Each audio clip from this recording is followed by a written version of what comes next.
Es šobrīd negribētu būt automašīnas īpašnieks Krievijā. Parastos laikos Kremlis subsidē vietējās degvielas cenas, maksājot naftas kompānijām, lai tās neeksportētu degvielu uz ienesīgākiem starptautiskajiem tirgiem. Šīs degvielas cenu kompensācijas mehānisms Kremlim katru gadu var izmaksāt desmitiem miljārdu dolāru. Tomēr Ukrainai aizdedzinot vienu pēc otras naftas pārstrādes rūpnīcas, vietējie krājumi sarūk. Un Krievi, kuri ir pieraduši maksāt par degvielu zem tirgus cenām, tagad cenšas atrast stabils šīs pamatpreces piegādes. Savukārt Kremlis arvien vairāk uztraucas, ka iekšējie nemieri varētu izjaukt plānus turpināt karu Ukrainā. Tagad, iespējams, mēs vēl esam tālu no tā, ka Putins būtu beidzis, taču mums vismaz vajadzētu labāk izprast kopējo stratēģiju šeit. Patiesi ir daudz lietu par autokrātijām, kas no malas šķiet pilnīgi dīvainas. Taču enerģijas subsīdijas iespējams ir pašā saraksta augšgalā. Krievija šeit nav vienīgā. Tās ir izplatītas enerģijas resursiem bagātās autokrātijās. Dažreiz tās attiecas uz benzīnu, kā tas ir Krievijas piemērā, bet bieži vien tās redzamas arī attiecībā uz elektrību un dabasgāzi. Un sākumā tās šķiet diezgan normāls, bet jo dziļāk tajās iedzinies, jo dīvaināks tās kļūst.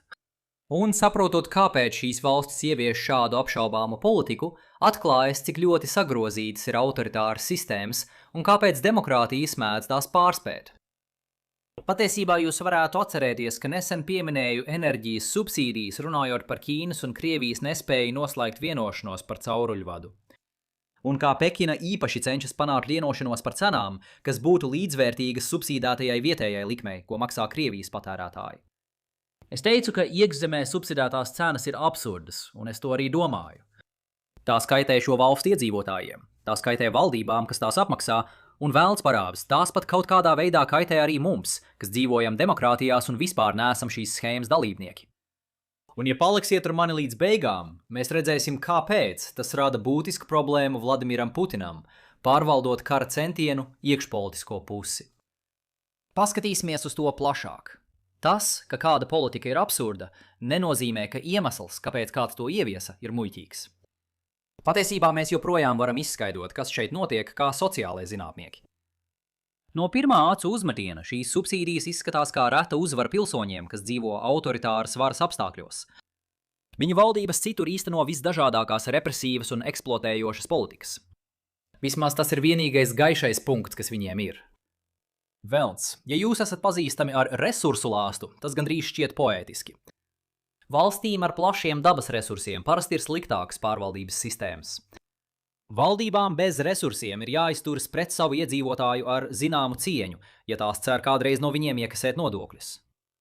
Savukārt resursiem bagātas valdības zina, ka tām vienmēr būs pieejami līdzekļi, izsniedot licences un pārdodot zeltu, gāzi vai jebko citu. Tāpēc tās nekad necenšas izveidot labas institūcijas, jo tām nav nepieciešama savu iedzīvotāju sadarbība. Atkal, vismaz subsidētā cena dod kaut ko atpakaļ šiem pilsoņiem. Bet tam vajadzētu būt pirmajam brīdinājumam. Ekstraktīvām valdībām patīk izspiest. Kāpēc viņi neizspiež arī šeit? Tas noteikti nav tikai tīras dāsnuma jautājums. Un pat ja tas nesasniedz ļaunprātības līmeni, tad jebkas, kas šeit notiek, tomēr vismaz ir piespiedu rakstura. Un tad, kad jūs sākat domāt par jebkuras subsīdijas pamatprincipiem ekonomikā, lietas tiešām sāk iet šķērsām. Iedomājieties, ka globālā tirgus cena par 1 litru benzīna ir $1, un tieši tik šobrīd maksā mūsu pilsoņi. Bet tad mūsu autokrātiskā valdība, kurai ir pārpilnība naftas, vēlas parādīt savu dāsnumu tautai, pārdodot litru par 50 centiem. Ja visi turpinātu patērēt benzīnu tādā pašā tempā kā iepriekš, tas nebūtu nekas īpašs. Valdība maksātu pusi no cenas, kas galu galā būtu tiešs naudas maksājums no valdības tautai. Protams, jūs varētu izteikt dažas iebildes par sadalas taisnīgumu šajā jautājumā. Galvenie ieguvēji, piemēram, ir cilvēki, kuriem pieder automašīnas. Bet tas ir politisks strīds, kuru jūs varat risināt savā starpā. Diemžēl ir iesaistīts arī otrs nelāks faktors. Cilvēki vairs neturpinās patērēt benzīnu tāpat kā iepriekš. Iepriekš viņi patērēja benzīnu, līdz viņu robeža ieguvums no 1 litra bija vienāda ar $1. Kad cena viņiem samazināsies līdz 50 centiem, viņi kopā palielinās patēriņu, līdz katra viņu robežieguvums no 1 litra samazināsies līdz tiem pašiem 50 centiem. Ļaujiet man minēt dažus piemērus tam, pie kādiem absurdiem var novest šīs subsīdijas. Kā ar Venecuēlu, kur valdība noteica elektroenerģijas cenas aptuveni 50 reizes zemākas nekā citās Latīnamerikas valstīs. Bolivāram, piedzīvojot hiperinflāciju, bija liels pieprasījums pēc stabilas valūtas, kas varētu saglabāt savu vērtību. Ko jūs darījāt šādā situācijā? Ja jūs teicāt, izmantot gandrīz bezmaksas elektrību, lai iegūtu bitcoin, tad apsveicu, jūs esat uzvarētājs. Jūsu balvā? Elektrības padeves pārtraukumi visā valstī, jo elektrotīkls nespēja izturēt slodzi. Vai arī Irāna, kur benzīnu var iegādāties par nieka 3 centiem litrā. Daudziem no jums nebūs vajadzības pēc tāda daudzuma, ko var iegādāties par šo cenu, nemaz nerunājot par papildu litriem, kurus varētu nopirkt vēl joprojām stipri subsidētā cenā. Vai varbūt es varu ieteikt uzkraut nedaudz degvielas uz nelielas laivas, lai to kontrabandas ceļā pārvietotu pāri līcim, kur jūs varat pārdot savu benzīnu par cenu, kas ir tuvāka pasaules tirgus cenai. Starp citu, šī ir viena no problēmām, kas radīsies, mēģinot eskortēt tankuģis caur Hormuza šaurumu. Jūs vēlaties atklāt uguni pret mazām laivām, kas varētu apdraudēt tankuģi, bet jūs nevēlaties nogalināt parastu Irāni, kurš vienkārši mēģina izvest naftu no valsts kontrabandas ceļā. Kā pēdējo piemēru ņemsim Turkmenistānu pirms 2019. gada. Bezmaksas dabasgāze visiem. Lieliski, bet tas radīja teicienu. Turkmēns neizslēdz savu plīti, jo tad viņam būs jāmaksā par sērkociņiem.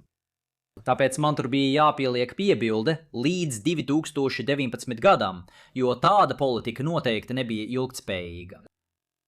Kopīgais visos šajos piemēros un jebkurā mēģinājumā ieviest subsīdiju ir tas, ka subsīdijas noved pie tā, ko ekonomisti sauc par labklājības zudumu.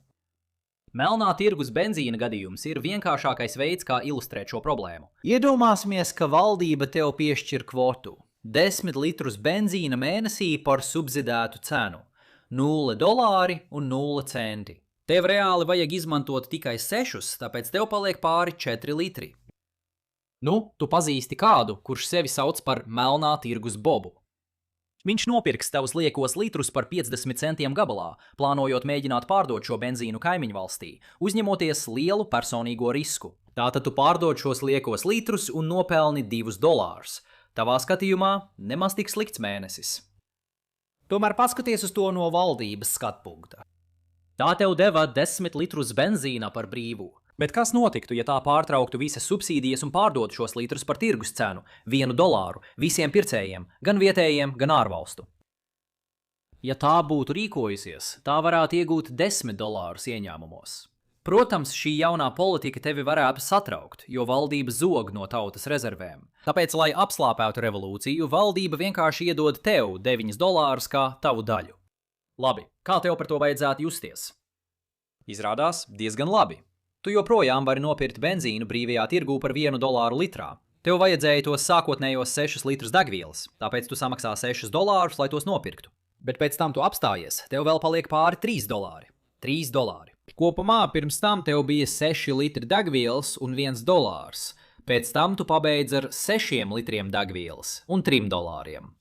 Nezinu kā tev, bet man otrā iespēja izklausās labāka. Tikmēr valdība arī ir apmierināta ar šo vienošanos. Jebkurā gadījumā tas nozīmēja šķirties no 10 litriem degvielas. Iepriekš tam nebija nekā ko parādīt. Tagad tas saglabā $1. Izmantojot melno tirgu kā piemēru, šī problēma kļūst satriecoši acīm redzama. Bet visi šie valdības subsīdijas rada kropļojošus stimulus arī citos veidos. Un galu galā patērētāji, kuri neuzņemas visas preces izmaksas, patērēs vairāk nekā ekonomiski būtu efektīvi. Rezultātā vienmēr būs vairāk naudas, ko sadalīt visiem bez subsīdijām nekā ar subsīdijām. Tagad praksē naudas sadala tā, lai burtiski visi būtu ieguvēji bez subsīdijas, nav praktiski iespējama. Piemēram, melnā tirgus Bobs beigās varētu neiziet pa nulēm. Bet šādu cilvēku ir ļoti maz. Lielākajam vairumam parasto patērētāju būtu izdevīgāk, ja viņi vienkārši saņemtu naudas subsīdijas. Un, ja viņi patiešām vēlētos iegādāties degvielu, viņi varētu to nopirkt par tādu pašu cenu kā jebkurš cits pasaulē, iespējams izmantojot valdības maksājumu, lai to atļautos. Starp citu, tam vajadzētu kaitināt arī tevi, pat ja tu dzīvo valstī, kur tādu subsīdiju nav. Katra valsts, kas subsidē elektrību, benzīnu vai dabasgāzi, mākslīgi palielina pieprasījumu pēc šīm precēm. Piemēram, visa tā gāze, ko Turkmenistānā atstāja ieslēgtu, netieši ierobežoja piegādi citur pasaulē. Tas nozīmē, ka visi pārējie, neatkarīgi no tā, kur viņi dzīvo, beigās maksā daļu no šīs subsīdijas augstāku cenu veidā. Atmetot personīgās dusmas, mums joprojām paliek jautājums, kāpēc autoritāras sistēmas mēdz darboties šādā veidā. Godīgi sakot, daļa no tā ir tāda, ka vidusmēra cilvēks pat varētu neapzināties, ka sistēma ir slikta. Tas varētu arī izskaidrot, kāpēc dažas demokrātijas tik un tā nonāk pie šāda veida subsīdijām. Bet ne visas tā dara, un dažas iet pavisam pretējā virzienā. Tāpēc pieturēsimies pie tendences un nemēģināsim būt gudri, minot maldinošas pretpiemērus. Es varu jums sniegt divus skaidrojumus, kāpēc autokrāti iesaistās šādā rīcībā, un abi ir balstīti uz uzticību vai tās trūkumu. Pirmkārt, kā pilsonis var zināt, ka viņš saņem savu taisnīgo daļu no valsts enerģijas ieņēmumiem? Autokrātiskai valdībai ir ļoti viegli pateikt, ak Dievs, šīs bija grūts gads mūsu naftas urbumiem, un mums nācās daudz ieguldīt infrastruktūrā, lai sagatavotos nākotnes izaicinājumiem. Tāpēc atvainojiet, bet šoreiz peļņas sadalas nebūs. Šāda maldināšana nedarbojas demokrātiskā sistēmā, jo stingri regulētas aģentūras uzrauga darbību, un valdībā nav neviena, kas varētu viegli iegūt visas slētās peļņas, pat ja būtu nauda, ko paņemt. Otra lieta ir tā, ka šis ir viens no retajiem veidiem, kā autoritāras valdības var izveidot kaut ko līdzīgu ticamai apņemšanās. Mēs esam apsprieduši desmitiem reižu, cik nelabvēlīgā situācijā ir pilsoņi, kad runa ir par pretošanos valdībai. Ja pārāk maz cilvēku mēģina protestēt, viņus vienkārši pazudina.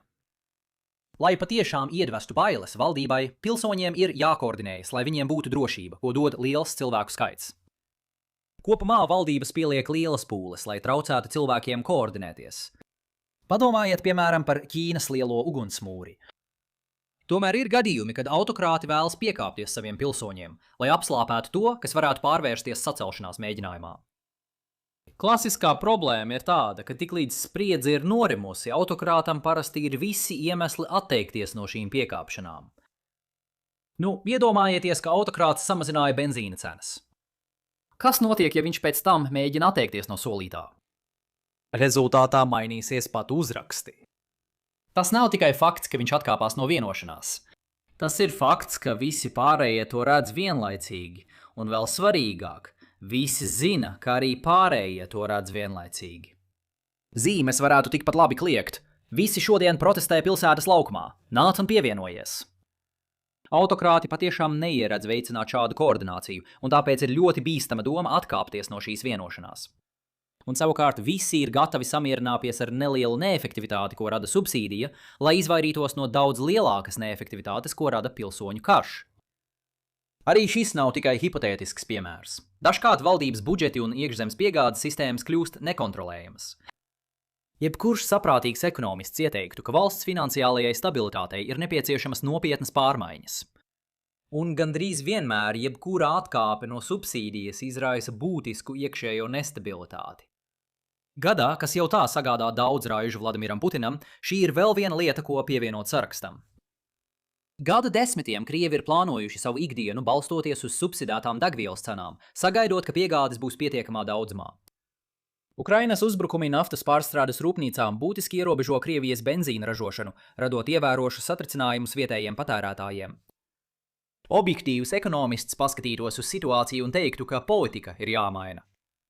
Taču Kremlis nevar to mainīt, nesagraujot to, ko vidējais Krievijas pilsonis uzskata par daļu no sava sociālā līguma. Un vēl svarīgāk, šī līguma laušana liks visiem saprast, kā arī pārējie zina, ka līgums ir ticis lausts. Tādējādi mēs esam iestrēguši pašreizējā spriedzes stāvoklī. Tāpēc kopumā, nākamreiz, kad dzirdat par autokrātu, kurš piedāvā enerģijas subsīdiju, nedomājiet, ka tas tiek darīts dāsnuma dēļ. Domājiet, ka tas tiek darīts uzticamības trūkuma dēļ. Un tas šobrīd ir problēma Kremlim. Tikmēr uz mani varat paļauties, kad runa ir par Evergreen Knowledge Drops. Apskatiet šo atskaņošanas sarakstu. Un ja jums patika šodienas video, lūdzu nospiediet patīk, dalieties un abonējiet. Un tiksimies nākamreiz. Saudzējiet sevi!